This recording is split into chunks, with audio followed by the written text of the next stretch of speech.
Something else I'd like to talk about. We've been asked questions about prayers for healing, and I think it's appropriate to consider how to pray.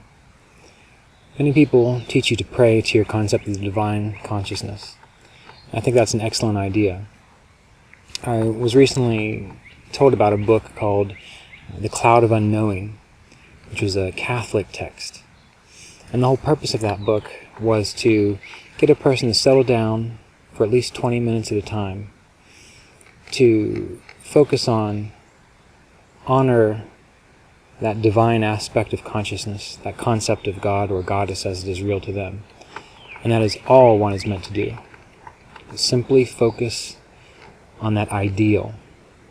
And then let whatever happens within one's life flow freely.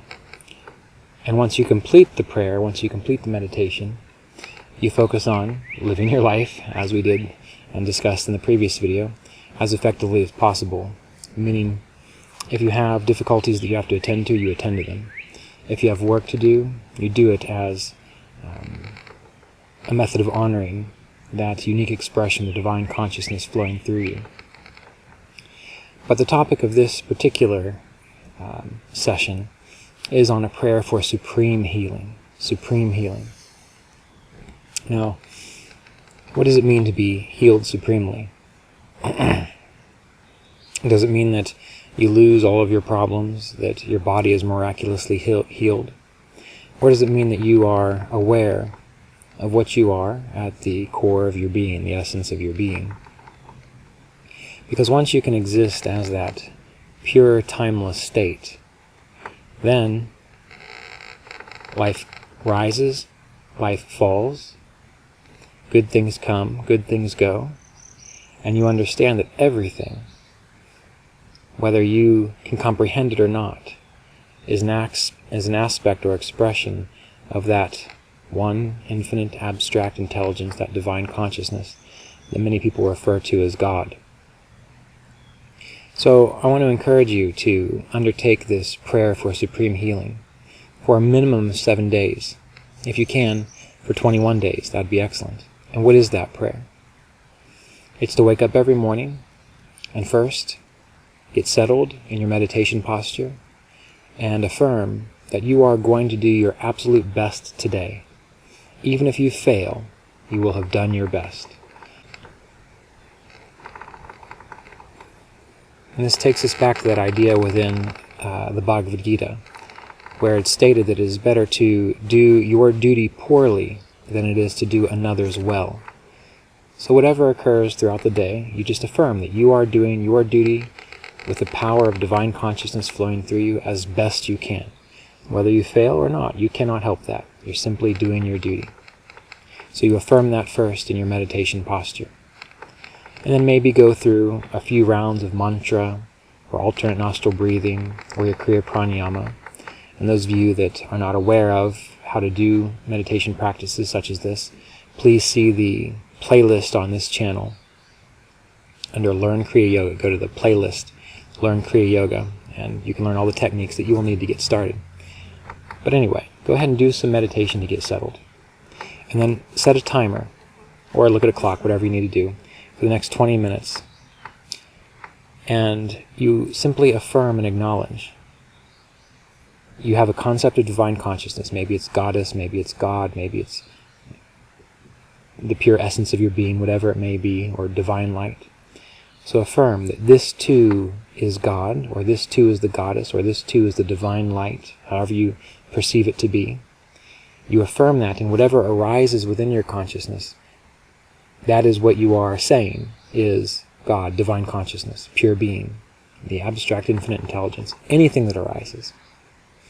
Thoughts of clarity, distracting thoughts, memories, images of light, nothing, whatever arises, pain in your body, you simply affirm that this too is divinity.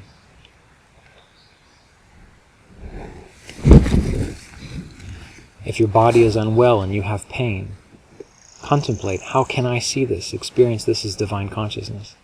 Because if God or goddess or whatever it may be is everything, then that too is an aspect of God. You may not comprehend it, you may not understand the why, but it's very possible that your limited mind, your limited consciousness can't conceive of that.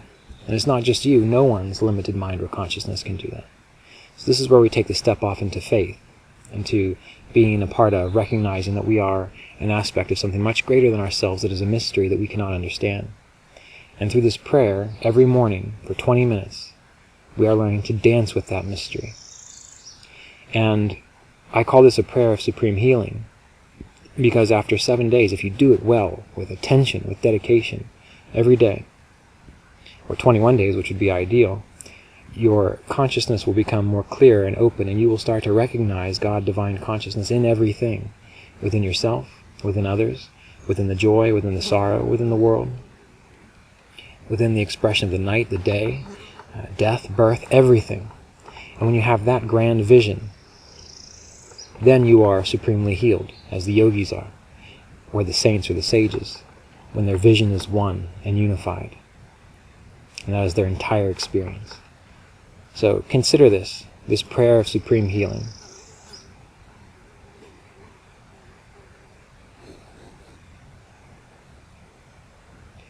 Let yourself learn what it means to see, experience, feel this divine essence as yourself, within every single thing. And you'll be less bothered by the troubles of the world. And you'll be more inspired by that essence of divinity which has supported you all these years in one way or another, and which is the light within every spiritual tradition and every spiritual teacher that allows the plants to grow, the sun to shine, and for life to continue indefinitely in being and non-being, permanence and impermanence. But you have to do it, meaning you have to actually try, you have to engage the process, even if you have doubts.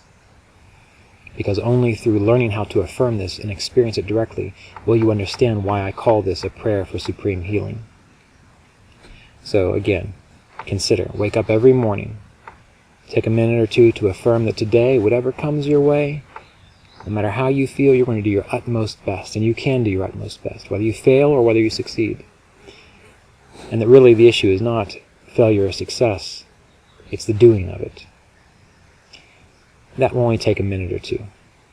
And then stable in your meditation posture, go through some techniques, create pranayama, alternate nostril breathing, a simple mantra practice, or any kind of prayer that inspires you to get centered and internalized.